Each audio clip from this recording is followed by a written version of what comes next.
আল্লাহ রাব্বুল আলামিন হলো আমাদের স্রষ্টা, আর আমরা হলাম সবাই সৃষ্টি।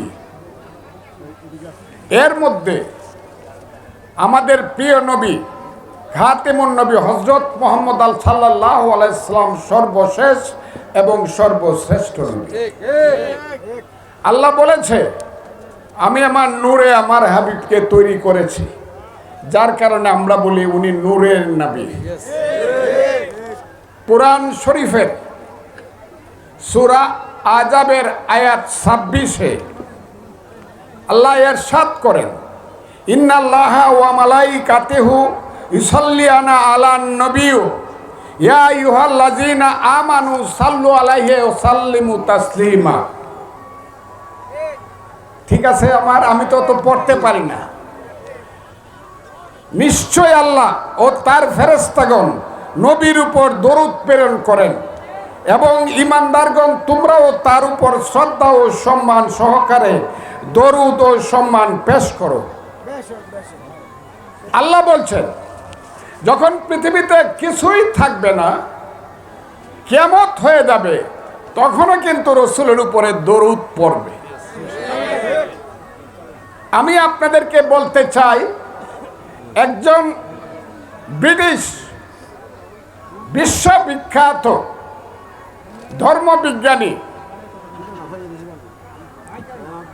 তিনি বলেছেন, হাক্কি নাম হিক্কি, তিনি বলেছেন, where there is no Muhammad there is no Islam. Muhammad ছাড়া ইসলাম হতে পারে না, পারে নাকি? Where there is no Muhammad there is no ইসলাম।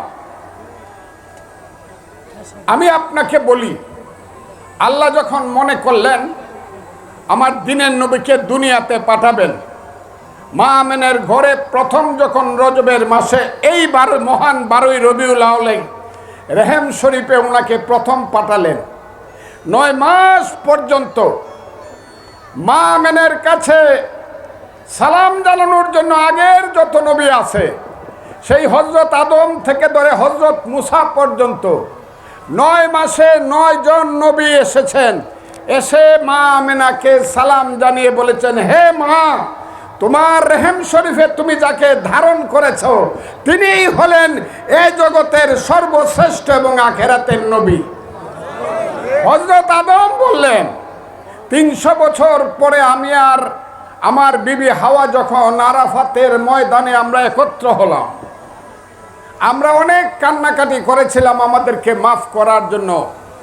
আমরা কোনো সংবাদ পাচ্ছিলাম না, খবর পাচ্ছিলাম না, কিন্তু যেদিন আমরা দুইজনে মিলে বললাম, হে আমার প্রভু, আপনি আমাদেরকে আপনার হাবিব হযরত মুহাম্মদ সাল্লাল্লাহু আলাইহি সাল্লাম, যাকে এখনো নূরের মাধ্যমে আপনি রেখে দিয়েছেন, আপনি পৃথিবীর সর্বশেষ রাসূল হিসাবে পাঠাবেন, তার শানে আপনি আমাদেরকে মাফ করেন। তখন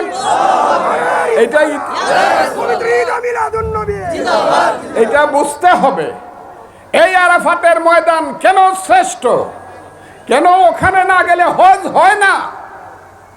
কারণ ওখানেই প্রথম হযরত আদম আলাইহিস সালাম আমাদের দিনের নাম নিয়েছে, দিনের নবীর নাম নিয়েছে।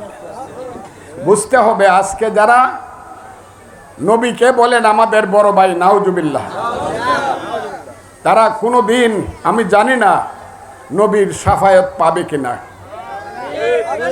এই সব কাজ যারা করে এরা ফেকরা সৃষ্টি করে, আর ফেকরা যারা সৃষ্টি করে তাদেরকে আল্লাহ বলে, আমি তাদেরকে চিরদিন দুজকের আগুনে জ্বালাবো। আমি আজকে বলতে চাই, আমি আহলে সুন্নাতুল জামাতে বিশ্বাসী না, শুধু আমার পূর্বপুরুষ থেকে আমাদের পরিবার বিশ্বাস।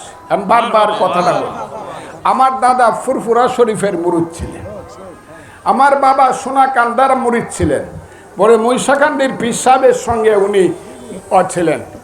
তো আমার পরিবার হিসাবে আমি যখন ক্লাস 6-এ পড়ি, তখন থেকে আমি শুনেছি দিনের নবী সাল্লাল্লাহু আলাইহি সাল্লামের শানে এই পৃথিবী আল্লাহ সৃষ্টি করেছেন, কাজে দিনের নবী হলো মানুষদের মধ্যে সর্বশ্রেষ্ঠ।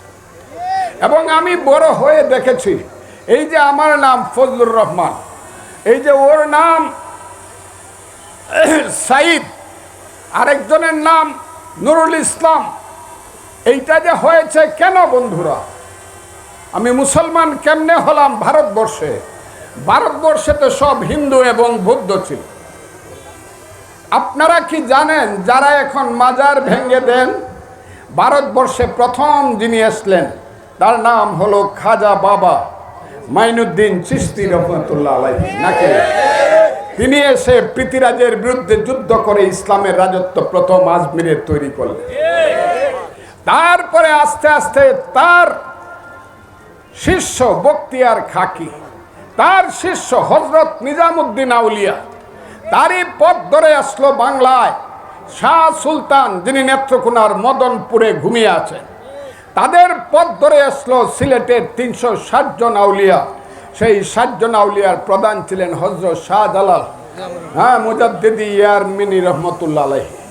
তার পথ ধরেই সেই তার ভাগিনা শাহপরাণ, তার পথ ধরে ওই যে নাসির, শাহ নাসির যিনি শুয়ে আছেন হবিগঞ্জে, তার পথ ধরেই গেসুদারাজ কল্লা শহীদ, তার পথ ধরেই বাইজিদ বুস্তামি, তার পথ ধরে ওই খুলনার খান জাহান আলী।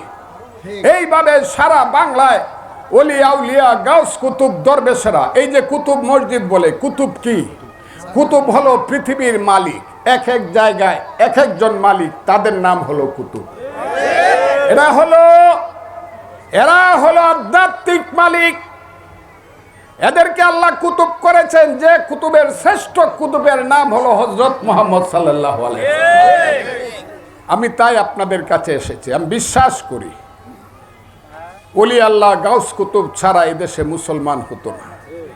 যারা আজকে তাদের মাজারগুলো ভেঙে দেন, আমি তাদেরকে বললো ওলি আল্লাহদের জীবনী পড়বেন, কিভাবে সিলেটে মুসলমান হয়েছিল, কিভাবে অষ্টগ্রামে মুসলমান হয়েছিল, কিভাবে নাসিরনগরে হবিগঞ্জে ব্রাহ্মণবাড়িয়ার মুসলমান হয়েছিল, কিভাবে শাহ সুফি সেলিমের হযরত সেলিমের হাত ধরে, ওই যে যিনি ঢাকার হাইকোর্টে ঘুমিয়ে আছেন, তার হাত ধরে কিভাবে ঢাকায় মুসলমান হয়েছে। কাজে আজকে যারা পীর আউলিয়া গাউস কুতুবদের মাজার ভেঙে দিতে চান, আপনাদেরকে মূর্খ আমি বলবো না, আমি আপনাদেরকে বলবো এই পথ থেকে আপনারা বিরত হন। যদি বিরত না হন তাহলে কিন্তু এখানে ধর্মীয় একটা যুদ্ধ হবে।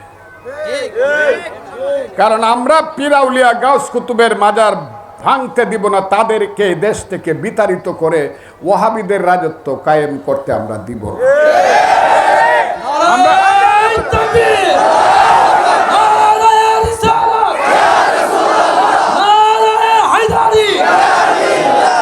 সেই ওয়াহাবিদের রাজত্ব যাতে কায়েম না হয়, যারা আমার দিনের নবীকে বলে উনি হলেন আমাদের বড় ভাইয়ের মতো, নাউজুবিল্লাহ, তাদের সম্পর্কে সাবধান থাকবেন।